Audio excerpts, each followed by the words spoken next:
Good Monday evening, folks. Chief Meteorologist Tim Pandajis here with you. An update here on our streaming side, 13 News Now Plus, on our storm threat that is really greatly diminished. We're looking at some gusty downpours out there with some claps of thunder and flashes of lightning for the most part. And it's in the beginning stages of wrapping up and pulling off to the north and east. What you're looking at here is a 2-hour radar loop, and you can see the majority of the activity is confined to our northern cities and counties, just scooting out of south side up through the peninsula as the eastern shore.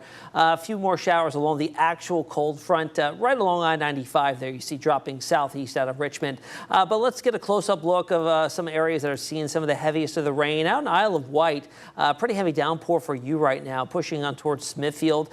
Maybe a clap of thunder, flash of lightning in there, but nothing indicated on radar. You can see just the heavier rain downpours out by Longview, Central Hill, Muddy Cross, Great Spring Road. These are zipping on off towards the north and east rather quickly.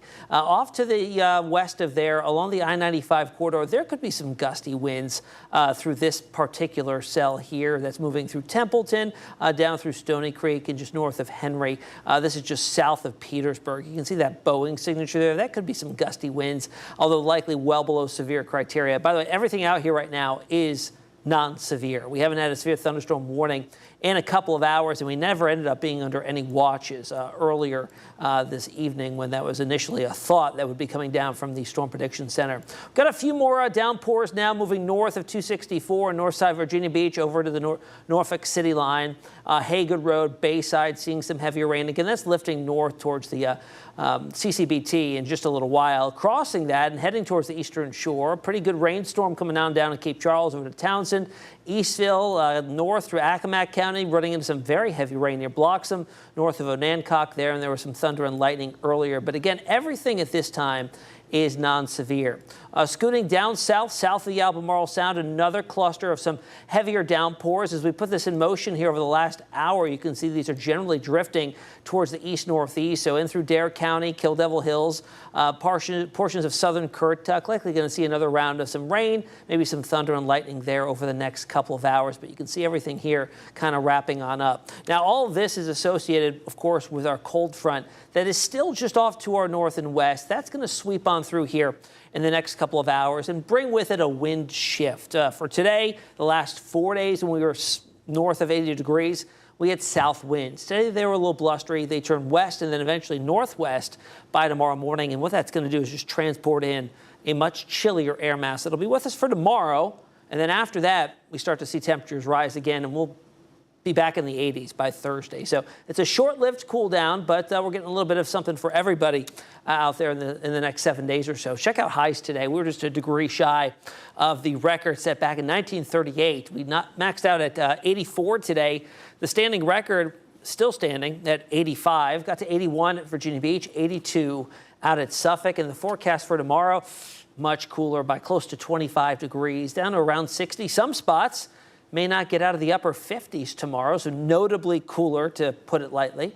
Increasing that sunshine after a few lingering morning clouds, and winds will be predominantly out of the north, and they could gust up and over 25 miles per hour. But I want to give you one more look here at radar. Again, this is a 2-hour loop for you, showing some showers and embedded gusty downpours and thunderstorms lifting on through, pivoting on off towards the east-northeast and pulling away. One other cluster here down to the south that'll be moving into Dare County with some heavier rain, maybe a clap of thunder, flash of lightning within that as well. But again, everything is non-severe, and I think our threat for severe weather is never really zero until the storm is completely gone, but I think it is much lower than it was looking like earlier this afternoon and into this evening, now that we have some rain-cooled air out there, and the front is just about to push on through, and that'll shift our winds and bring in a much more stable air mass. Let's check out temperatures still at this hour.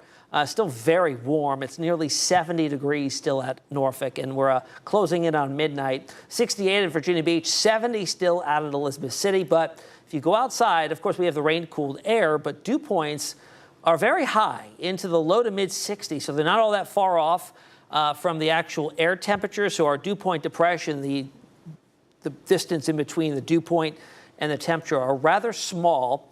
So that's driving some high humidity levels out there. It's a dew point of 64 out at Virginia Beach and an air temperature of 69. So it's very mild and very muggy out there, and still a little bit breezy. Recent wind gusts, so nothing really to write home about. 20 to 25 miles per hour. A higher wind gust out at Manio, up to 30 or so. Storm Prediction Center, as of their latest update, still has our area in a level 2. Out of 5, which is interesting here. Our certain threats are much lower, though. There's no tornado threat anymore.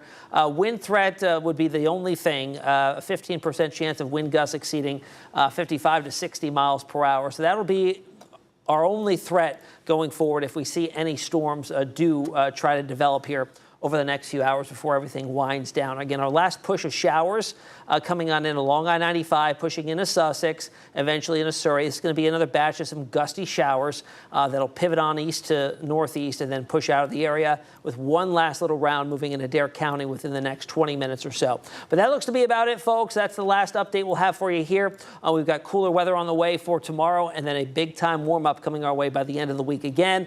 You can see Craig and Taylor tomorrow morning at 4:30 a.m. on Daybreak on 13 News Now, and, of course, the Weather Desk at 9 a.m. Have a great night.